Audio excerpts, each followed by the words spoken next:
What do George Clooney, the British royal family, Kate and William, and even Ian Fleming, the creator of James Bond, have in common? And no, it's not just the fact that they're famous. The answers lie in the Seychelles, an archipelago in the middle of the ocean with a rich history, a mix of peoples, pirate legends, witchcraft, unusual food, and a way of life that doesn't fit any pattern. Want a spoiler? Have you heard of people who eat bat as a typical dish? And of a fortune of over $160 million that no one can even get close to? Today, Bello Mundo will show you a side of the Seychelles that almost no one talks about. The history, the customs, the oddities, and the real way of life in one of the most curious and contradictory destinations on the planet. Number 1. Location and geographical data. Seychelles is the kind of place you look at on a map and can hardly believe it exists. A tiny archipelago in the middle of the Indian Ocean, almost 1,500 kilometers off the African coast, between Madagascar and nowhere. When you zoom in, you see little dots. Those are the islands, 115 to be exact, and then you realize that there is very little land. The entire country fits within 175 square miles. To give you an idea, it is smaller than Detroit in the United States. But then comes the detail that changes everything. The land area may be small, but Seychelles commands a huge chunk of the ocean. The so-called exclusive economic zone, which is basically the entire area of sea around the country where only it can exploit natural resources such as fishing and oil, covers more than 500,000 square miles. In other words, even though it is smaller than a city, Seychelles has one of the largest marine backyards on the planet. These islands are divided into two groups, granitic and coral. The granitic islands, where most people live, are mountainous, covered with tropical forest and giant granite rocks, which we will talk more about in a moment. The coral islands, on the other hand, are low-lying, isolated, surrounded by colorful reefs and seemingly endless beaches. The climate seems tailor-made, tropical, with temperatures between 24 and 32 degrees Celsius all year round.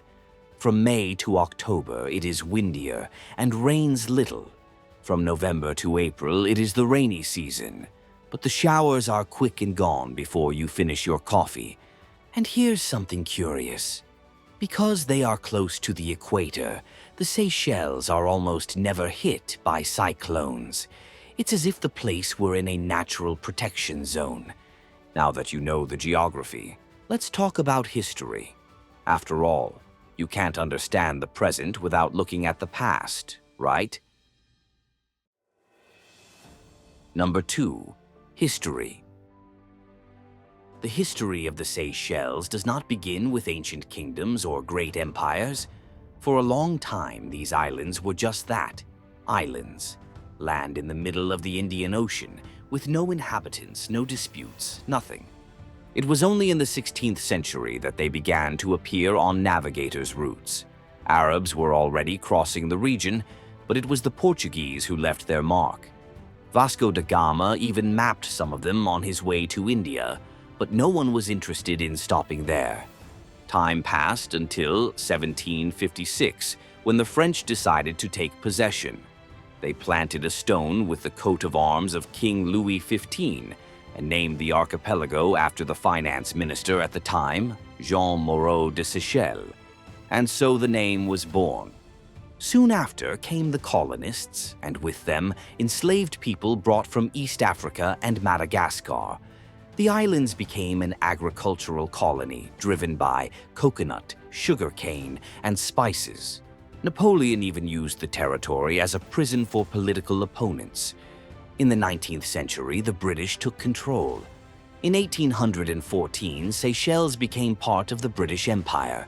Schools were established, reforms were implemented, and slavery was gradually abolished. But the Creole culture resisted. Independence only came in 1976. The following year, there was a coup. France Albert René took power and ruled for decades in a closed regime. Democracy only returned in the 90s. Today, Seychelles is peaceful, but with a lot of history tucked away in every corner. Number 3. Pirates. The most curious part of Seychelles' history may not be found in books, but in legends that live on to this day. For a long time, the archipelago was the ideal hideout for pirates. Protected bays, dense forests, zero surveillance, a perfect place for privateers and buccaneers who attacked ships laden with gold and spices on the routes between Europe and Asia. The most famous name from this period is Olivier Levasseur, nicknamed La Bouse, or the Hawk. He is said to have hidden an immense treasure somewhere on the islands, something around $160 million. Legend has it that when he was captured and sentenced to death on Reunion Island, a French island near Madagascar, he said to the jailer, "With what I have hidden not far from here, I could buy this entire island."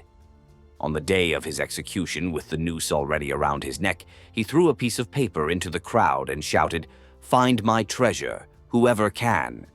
It was a mysterious cryptogram, and to this day no one has been able to decipher it. Since then, the search has never stopped. From the Seychelles to Mauritius, every island in the Indian Ocean has become a suspect. In Mahé and Praslin, residents still search caves. Tour guides point to marks on rocks as possible clues. From time to time, someone finds old coins in the sand after a storm, and the myth continues. There are also legends of islands haunted by pirate ghosts. On Île Cocos, for example, no one likes to spend the night. They say you can hear chains dragging between the rocks. True or not, these stories are still part of everyday life. Number 4. Impressive places. So far, we've talked about geography, history, and pirate legends. Now it's time to dive, literally, into what attracts the most attention in the Seychelles, the places that make this archipelago an extraordinary paradise. The gateway is Mahé, the largest island in the country. This is where the capital and the international airport are located. This is where almost 90% of the population and most of the hotels are concentrated. But even with this infrastructure, it still has some peaceful surprises in store. There are more than 60 beaches, many of them practically deserted. The most popular is Beau Vallon, with 3 kilometers of sand and views of the mountains. But if you want total isolation, head to Petite Anse. Access is only on foot, but the effort is worth it. Turquoise water, white sand, and absolute silence. Further north of the archipelago, Praslin steals the show. The vegetation is dense, the beaches look like something out of a movie, and it is home to the Vallée de Mai, a nature reserve that many believe to be the true Garden of Eden. It is in this piece of forest that the coco de mer, the largest seed in the world, with a curious shape and protected by law, is born. And if you're looking for beautiful beaches, there are 2 you can't miss: Anse Lazio and Anse Georgette, fine sand, crystal clear sea, and pink granite rocks that look like a stage set. Next door is La Digue, the 4th largest island. Here, transportation is by bicycle or cart. The island is famous for Anse Source d'Argent, one of the most photographed beaches in the world. Rounded rocks, sand as fine as talcum powder, and transparent water. It has appeared in Bacardi commercials, Chanel campaigns, and the 1970s French erotic film Emmanuelle. But it's not just beaches, right? Number 5. Victoria, the smallest capital in the world. Remember we talked about Mahé earlier. That's where Victoria is located, one of the smallest capitals in the world. With just over 26,000 inhabitants, the city can be explored on foot in less than half an hour. But as my grandmother would say, size isn't everything. Victoria is proof of that. Small on the map, but full of charm and historical importance. The city's most famous landmark is the Clock Tower, a miniature replica of London's Big Ben. It was installed in 1903 to mark the Seychelles' entry into British colonial rule. Painted silver, it has become a local symbol and a meeting place for residents and visitors alike. Right next door is the Sir Selwyn Clarke Market, where everyday life really happens.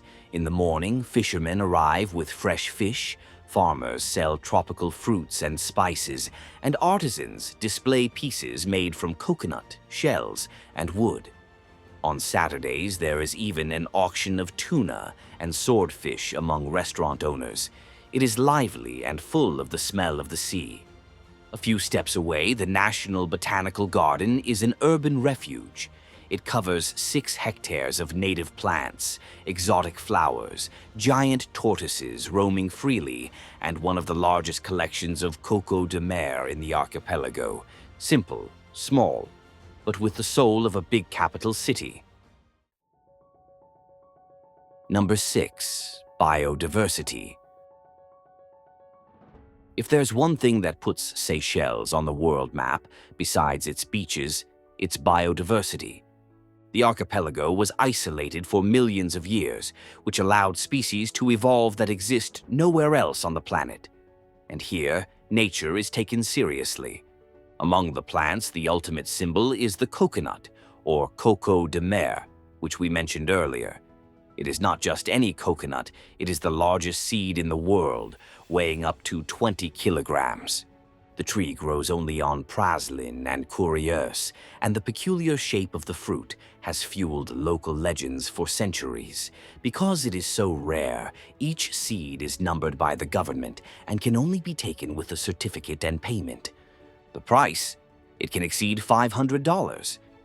In terms of fauna, the highlight is the Aldabra giant tortoise, which can live for over 150 years and weigh up to 200 kilograms. In Curious, there is a sanctuary where hundreds of them live in the wild, and visitors can walk among the animals. One of the most famous specimens of the same species is Jonathan, who lives in St. Helena, a British territory in the middle of the Atlantic Ocean, and is over 190 years old. He is the oldest land animal in the world. Among birds, the Seychelles black parrot almost disappeared in the 60s, but was saved by conservation projects. In the sea, there are more than 900 species of fish, as well as rays, dolphins, and whale sharks. At certain times of the year, you can even swim with them, safely. Number 7. Population, religion, and language. In addition to its stunning landscapes, Seychelles is notable for its everyday life. It is in the villages, on the verandas of houses, and on the small islands that the soul of the country really shines through.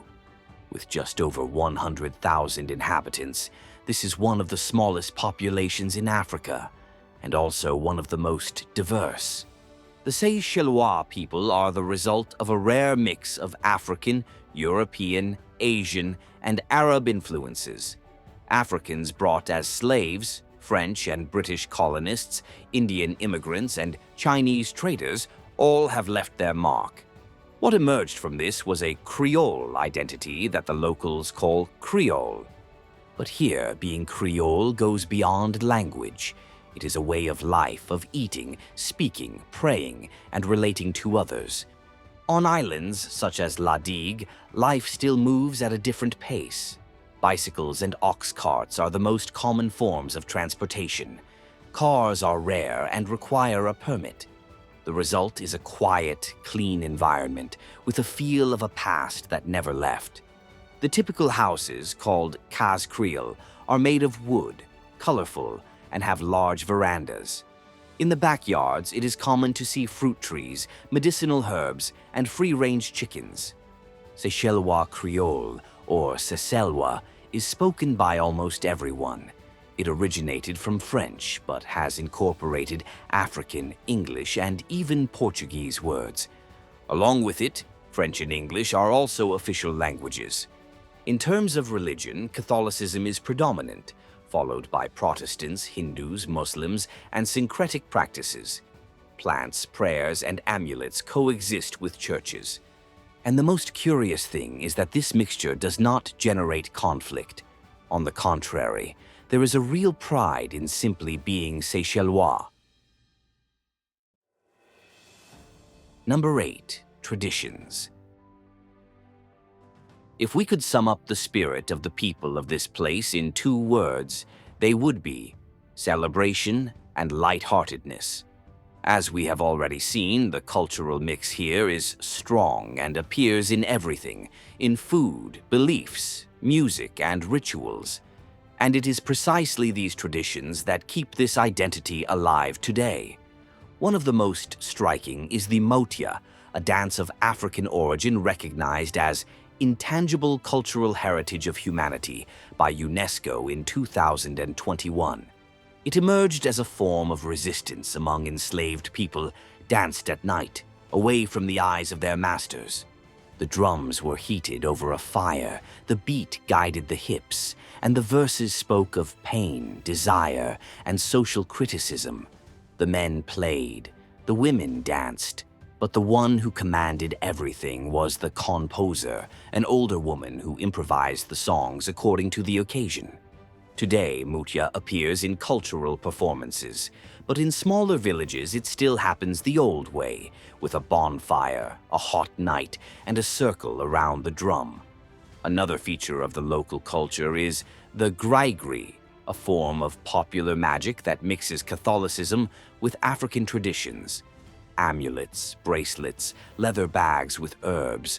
All of this is part of everyday life, especially on the smaller islands.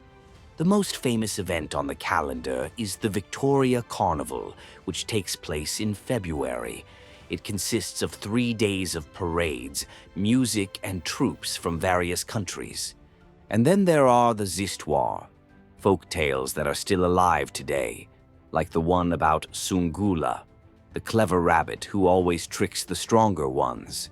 On full moon nights in remote villages, children still listen to stories around the campfire. And it is there, in improvisation and memory, that the culture lives on.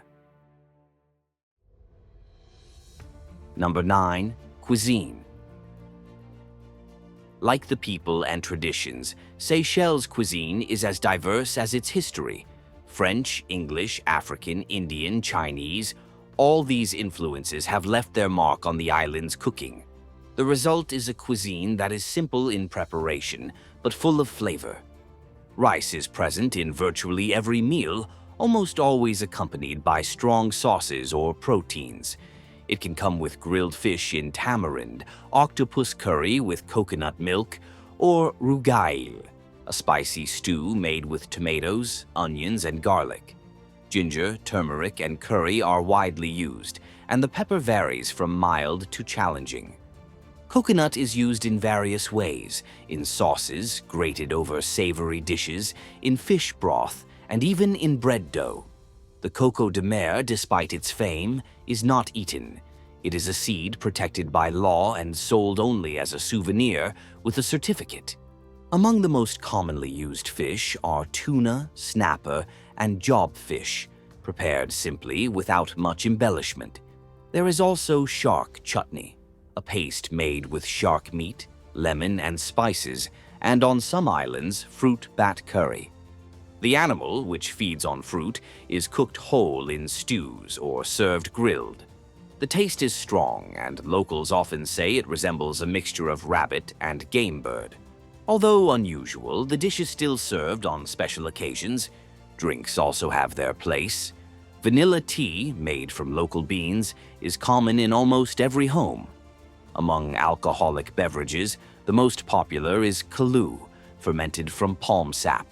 It tastes sweet and sour and is mostly consumed by older people. Another option is takamaka rum, a highly respected local rum, handcrafted from sugarcane and tropical spices. Number 10. Luxury tourism. Now, let's answer that question from the beginning. What do George Clooney, Kate Middleton, Prince William, and Ian Fleming, the creator of 007, have in common with Seychelles? The answer is simple. They all chose the archipelago as a luxury getaway, and it was no accident. Seychelles is known for its private islands that offer exclusive experiences, places where isolation is total, service is tailor-made, and prices are high enough to keep any unwanted curiosity at bay. North Island is perhaps the greatest symbol of this. It was there that Prince William and Kate Middleton spent their honeymoon in 2011. George and Amal Clooney also chose the island to celebrate their wedding. There are only 11 villas surrounded by forest and sea, with rates easily exceeding $5,000 per night. On Frigate Island, you can reserve an entire beach just for yourself. Just ask. Cuisine Island limits the number of guests to 10 and offers environmental preservation programs such as sea turtle monitoring. Dennis Island also stands out for its sustainable approach. The island produces its own food, uses solar energy, and has no cell phone signal or Wi-Fi in common areas. It's the kind of place for those who want to truly disconnect, and that includes celebrities who prefer peace and quiet to flashbulbs. Ian Fleming, the creator of James Bond, is said to have stayed there frequently. He was reportedly inspired by the late afternoons to write some scenes from the British spy novels. For ordinary mortals who can't afford to shell out thousands of dollars a night, there is the option of taking day trips to some of these private islands. St. Anne Marine National Park, for example, is a group of 6 islands where boat tours take tourists snorkeling and lunching on paradise beaches. It may not be quite the same experience as royalty, but for one day you can get a taste of paradise. So, what surprised you most about the Seychelles? Was it the bat on your plate? The hidden treasure that no one found? If you enjoyed this dive into one of the most fascinating and contradictory places on the planet, take the opportunity to subscribe to Bello Mundo and leave your likes. This helps our work a lot and allows more people to discover the other side of the world, the one that almost no one shows. See you in the next video.